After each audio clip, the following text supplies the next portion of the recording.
Thank you, Ross, and thank you to the South Carolina Water Loss Control Committee. This has certainly been an active group as we've been getting ready for this workshop, and I'm excited to actually be bringing you the non-revenue water and changing national landscape.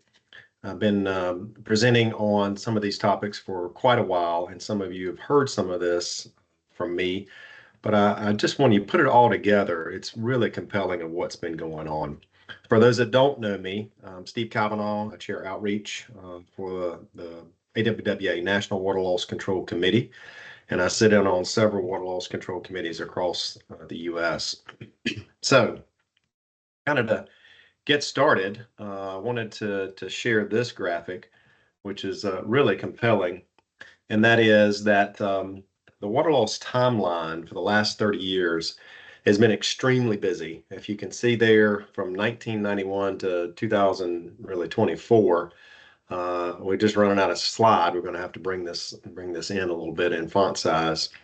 But from the first water audits and leakage management or leakage manual in 1991, all the way to today, and I'll describe a little bit about some of the elements of that are heading forward future wise in water loss practices. But what's exciting when you look at this timeline and you see some of these things stretched out of the physical work product that's happened, certainly the M36 manual, and most of you in the room are very familiar with this. This has now become the industry standard, call it textbook, of how to perform water audits and to build a non-revenue water program, and really to get at reduction of leakage and also apparent losses in our distribution system. In 2003, really 2000, let me come to that date. In 2000, the International Water Association, specifically the Water Loss Specialist Group, which I'm a member of, Tori's a member of, several in the room are members of, actually penned the water balance. And I'll spend some time, because I have to always, talking about the water balance and its importance.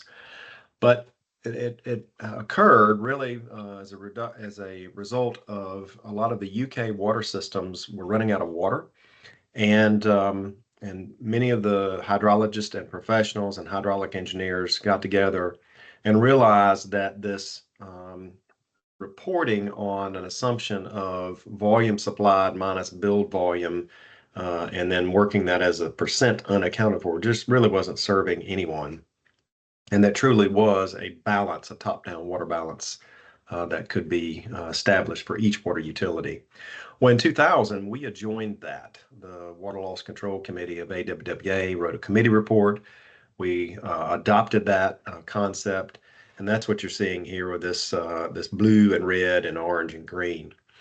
And also, really in 2003, this is when IWA abandoned officially the use of the percent unaccounted for water metric to manage our water utilities and talk about performance. Unfortunately, this is still pervasive in many states, although there has been huge headway that's occurred really over the past 24 years or so that I've been active in this. M36 manual has made its way now to volume 5, which is being published. And we've had a free water audit software all the way now into volume 6, which has the dashboards. And then we've taken it further relative to moving beyond the top-down water balance to actually do a leakage component analysis and best practices on establishing DMAs.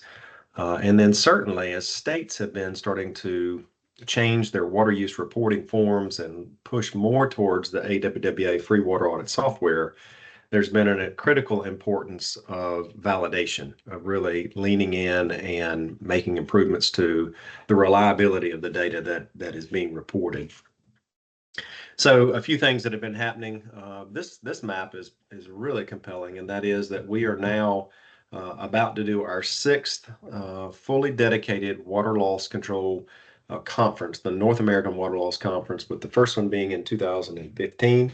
And then this will now be 10 years, and we'll be having the North American Water Loss Conference in Louisville, Kentucky, December of 2025. Super excited about that. And this has become really 600 or so in attendance, of where the best technical providers, the best water utilities that are leaning in on water loss control, leakage management, proactive practices are getting together and sharing success stories. And that's been really, really exciting to see that happen. So the M36 manual, we like to say that this is the full manual on one page, and that is that describing a process. And we'll be talking about several tools and several processes that utilities in the room have been going through, and also some technologies. But of where we start with an annual water balance, where we go through and we look at doing a top-down water balance. We then are, for the first time, breaking out apparent, also sometimes called economic losses, and leakage or real losses. And then really scrutinizing, start to look at the validation. How valid is our information? From there, we move to a technical analysis. We dig deeper. So we start to look at some of the profiles, the theft, how much of it's through theft and meter inaccuracy and data handling. And then likewise, a component analysis of digging deeper into the leakage that's out there. How much of it is background leakage? How much of it is reported breaks? How much of it is leaking and we just never really have a handle on it? And so by interacting with it and knowing, we can now set appropriate targets. Gets us to our third step, which is really the economic analysis. Looking at the economics of how much should we be investing every year to be reducing our elements of non-revenue water? What are the intervention strategies? What are the costs? And then finally, that intervention itself. And in many cases, this is where utilities jump from maybe step one or step zero, where they may still be reporting in terms of percentage, all the way to intervention. The thing I'm excited about in this workshop today is we're going to get to see several technologies and hear about intervention strategies. But those are generally best done when they're informed by the economics. Does it make economic sense to implement? So I mentioned the water balance, just to take a moment and to talk through this. Most of you have seen it, but it always bears repeating. That is, we have to understand that each column adds up in our water utility. Water is neither created nor destroyed. We just are managing what's moving through our system. So we have to understand first how much is going into our system, both from our own sources or that we're buying from someone else. So that's the water imported. Aggregation of those, or totalizing those, that's our total system input volume.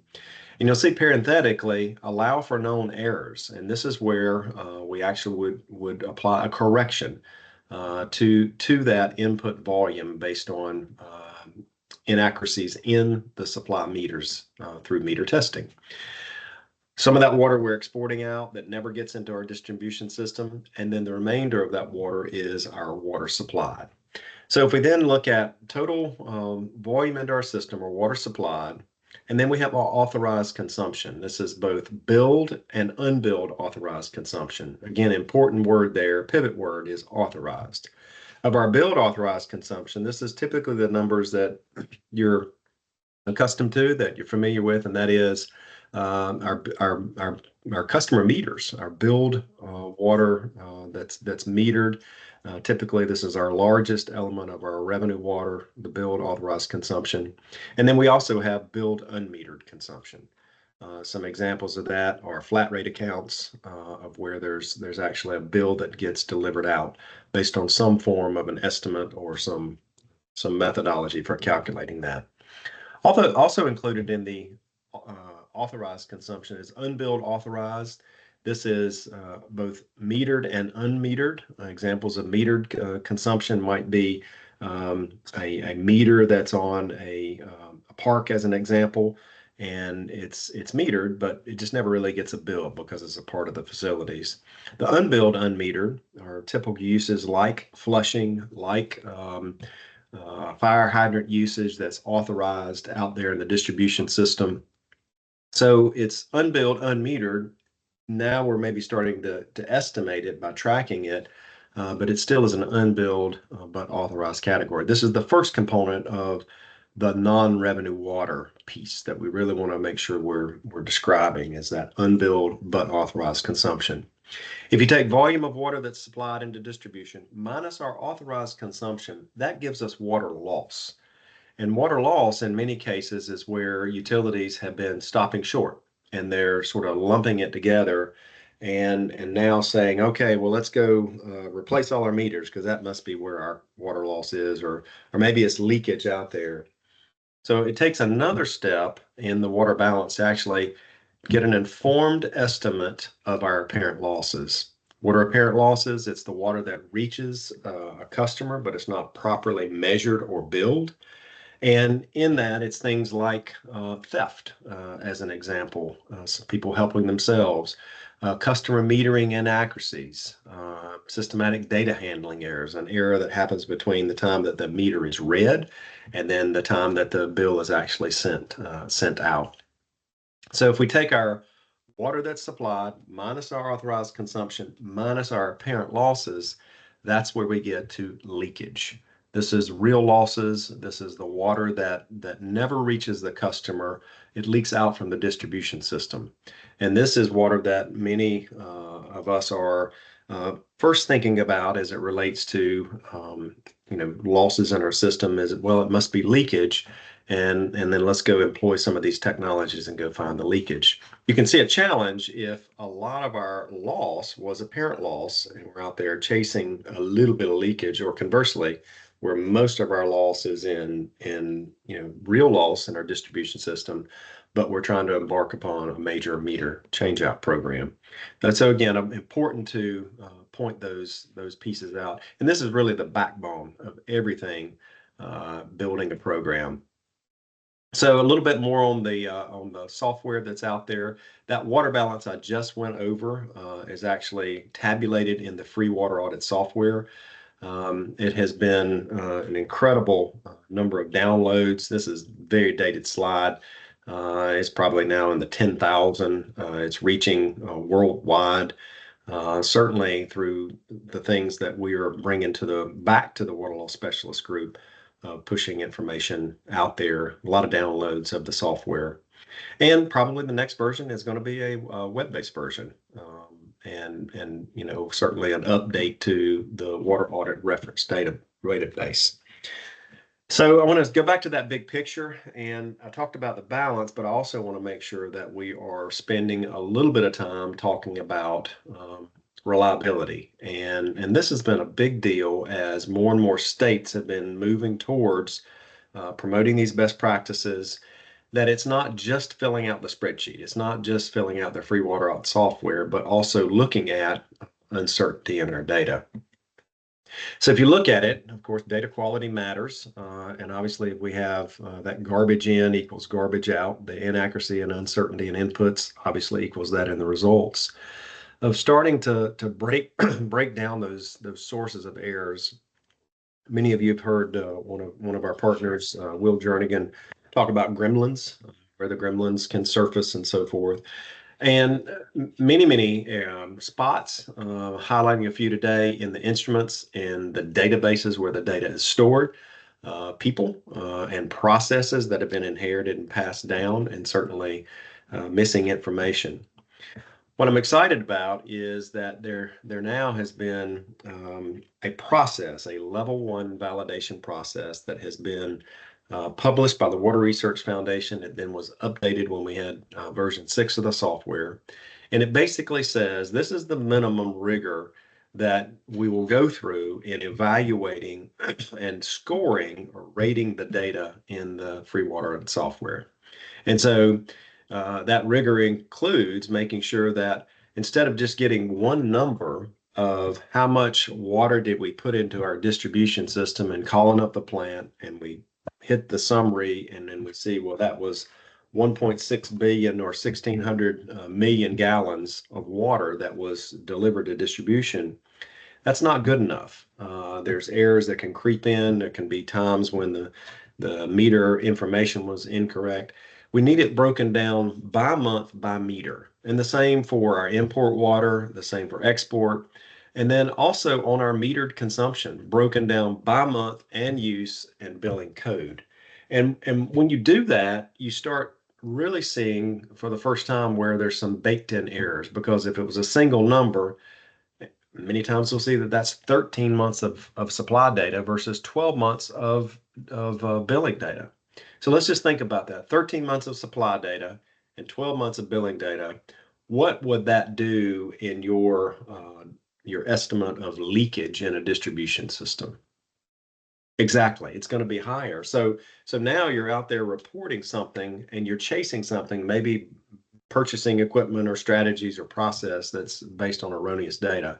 Now that seems pretty simple, but that one thing we have seen in many cases has been a major liberator of errors in a distribution system. Hopefully, Tori and others can have a few examples to give on that this afternoon.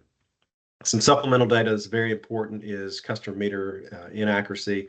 Where did it come from? The derivation, estimates of operating pressure.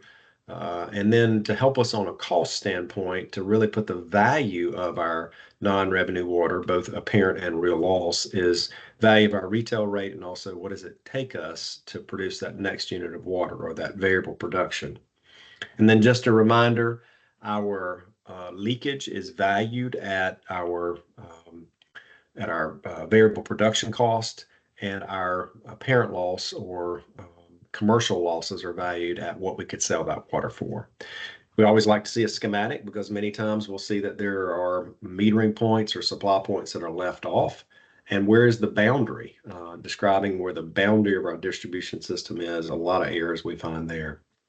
So going through and doing the validation between 2012 and 2020, 11 states have established pilot or full-scale water loss programs. And of 734 audits, this was a little distribution of the data validity. This was pre-validation, and you can see the numbers there versus post-validation, where there's a rigor at which that data is reviewed.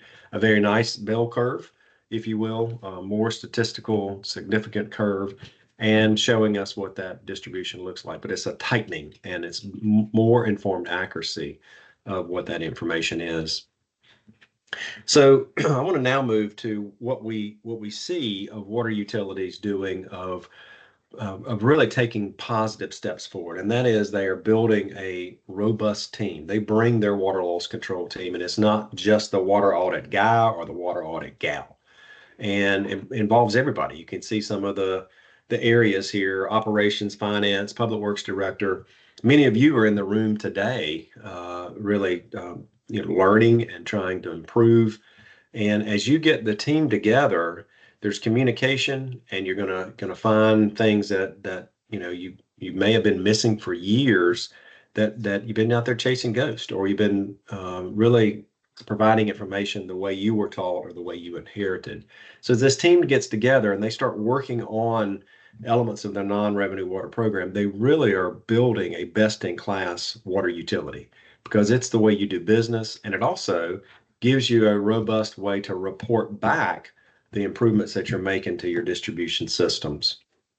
So I like to show this map, and I threw this together in seconds. So I put the dot at the bottom for those I missed, but these are just a few that I know of, certainly in South Carolina, that are either actively working on with an active program of work and a non-revenue water team, or they are thinking about it and have been a part of the Catawba program. But we have many more systems out there that we should be putting dots in, and we should be able to see them making improvements. One of the things I'm going to do at the end of my presentation is really continue to push for the South Carolina section to try and find a way to advance and put forward a water loss control technical assistance program that's not just a single workshop or a couple of workshops, but it's over a 2-year period where utilities can get together and peer learning and share data and really dig deep into your distribution systems and make improvements to your program of work.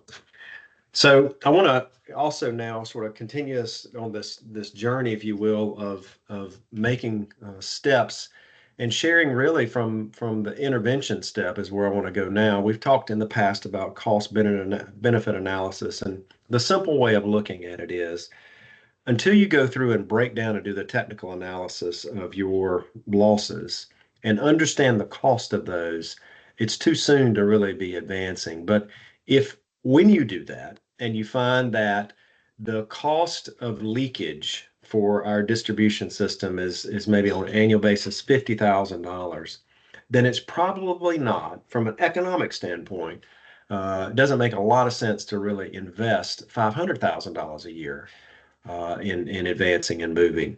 And so this technical analysis to cost benefit then gets us to intervention.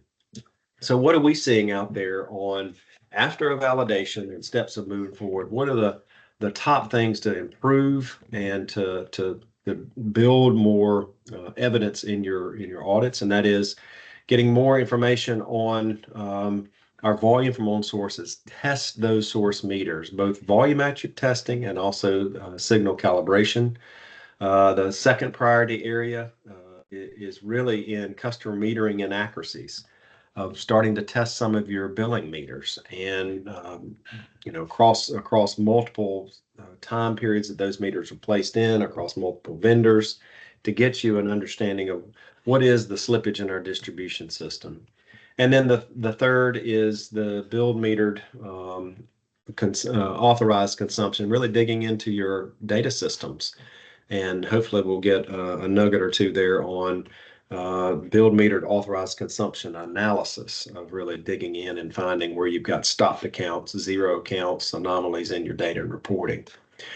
Once you really kind of look at improving your confidence in your information, you start saying, okay, now looking at our water loss, if we've got high confidence and we've got high loss, then there are steps that we can actually start to take on. And that's where production meter testing, some of the ones I just mentioned, developing a robust large customer meter testing program, component analysis for leakage. So again, it's trying to figure out how to guide you to those next steps of actual reduction. I want to pivot now to just a little snapshot and why I want to make the case for really South Carolina looking at developing a robust technical assistance program. These are the either pilots statewide, the certification programs that are going on, and this map is dotted, and this has been really an incredible series of improvements from really 2016 when things got started in Georgia, and really how that has really spread across the United States. I want to highlight a couple, and I'll start with Florida. This one has been the most exciting that I personally have been involved in, and this is 100 water utilities voluntarily moving through 4 stages, and it's really a process of where they are providing data, they are learning how to do an audit using the free water audit software, and then going through a level 1 validation. In doing that, they do that for one either fiscal or calendar year, and most of them are on a calendar year basis, and then repeating that process. So they out of the program, they're getting 2 level 1 validated water audits, 2 years of data to start to show trends. What's happened, and I want to bucket to Colorado in a minute, is we're watching this be fully subscribed, meaning the utilities signed up on their own. It was funded by the Florida DEP, and it was so successful that they now have, the state has said, we're funding a whole nother section of this, another round of it, and that's going to start in February of next year. So that was a 2023, and it finished up in 2024. So Colorado has been super successful as well, also a voluntary, and that I want to make sure I'm underlining that. This is not moving forward and saying that every utility must go through and do this or promoting legislation, but it's really taking it to the next level. They've actually moved now to where they're implementing, like Georgia, leakage, in-field leak detection, meter replacement, large meter testing program, pressure management, a lot of the implementation. So just a slide of some of the workshops and information that's been traveling. And then just the regulatory status. I've shown this slide several times, but we've got 5 states now with the validator certification program: California, Georgia, Indiana, Colorado, and Texas. And then a little bit of a snapshot to the future. So mentioned 2024. I had the honor, and I presented to this group the Leakage Emissions Initiative. Super excited about that relative to tying carbon reduction to leakage reduction. And this certainly was self-serving for the water loss industry, is how can we tap into uh, the funding that's out there for greenhouse gas reduction and find ways to definitively make that tie. I'll wrap the presentation sharing information on that. Certainly improving. We see now a lot of utilities that are looking at installing district metered areas, which gives us really a 24/7 review of certain areas in the distribution system. And you've got a quicker awareness time because, again, it's locate, awareness, locate, and repair. So becoming aware of the leak that you have it, then finding it physically, and then making the repair. If our awareness time is shorter, that's going to really help us and reduce the volume of leakage by getting out there. Well, DMAs help us do that. So the Leakage Emissions Initiative, to remind everyone, this was a mission of creating the carbon water balance that I'll show in just a moment. We developed a white paper, 22 nations, 55 water professionals originally. Now it's 94 water professionals, 35 countries that have now signed on. And this is definitively how to do the math on tying carbon to leakage. The quick math is, how dirty is the energy source that's coming to the water utility? That's in terms of grams of CO2 per kilowatt hour. How much energy does the utility use to deliver its annual water production in terms of kilowatts per million gallons? And then that generates, based on how much water you produce, a utility-specific carbon intensity in terms of grams of CO2 per million gallons. So that's the quick math. You can get information across the world. This is electricitymaps.com that show where you can get the carbon intensity. This again is in grams of CO2 per kilowatt hour. And then now to the water balance and the carbon water balance. This is from the IWA software. The mission was let's go from software to now finding a way that we can do some bottom-up work. So again, it's the Leakage Emissions Initiative. So we have to first understand our real loss in our distribution system. So from the water balance, we have 6.4 million gallons of total real loss. We have been tracking and interacting with 500 million gallons a year. These are the breaks that we respond to, we make repairs on, we've been tracking. So if you take, and then the background leakage is calculatable, and Tori has a whole presentation about leakage component analysis in a bit, but I'll simplify and say that is a function of the pressure, the number of connection, the miles of main, minimum night flow. We can get to what is our background leakage in our distribution system. So to get to an estimate of what's leakage or unreported loss that we could recover, total real loss minus reported minus background leakage means out of this 6.4 billion gallons, we actually have as potential recoverable of 3.7 million gallons. That gets to the carbon water balance. So now if you look at it, we're applying that math that we talked through of how much energy do we have, and really getting a determination of the grams of CO2 per million gallons that we produce. We can now apply that across our water balance. And we go back to our leakage component analysis and say, okay, we are now having the opportunity to not only remove 3.7 million gallons, but with billion gallons from our distribution system, but that equates to 3,780 metric tons of carbon. And that's very, very powerful when you think about it now, of saying out there to a BP, a Shell, someone that may be interested in interacting with and helping a utility for carbon purposes to actually reduce the leakage. So a little bit of a tip to the future of where things are progressing.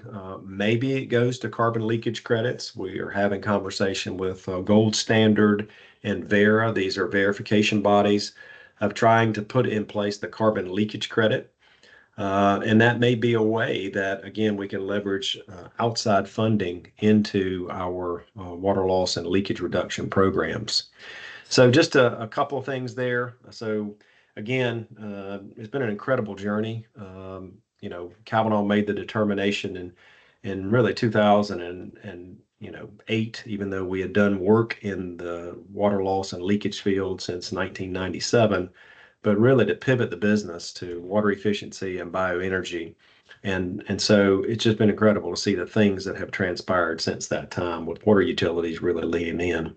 But we need South Carolina to get on the train here and to put forward a water loss control program. So let me take a couple questions there, and I look forward to our time together today.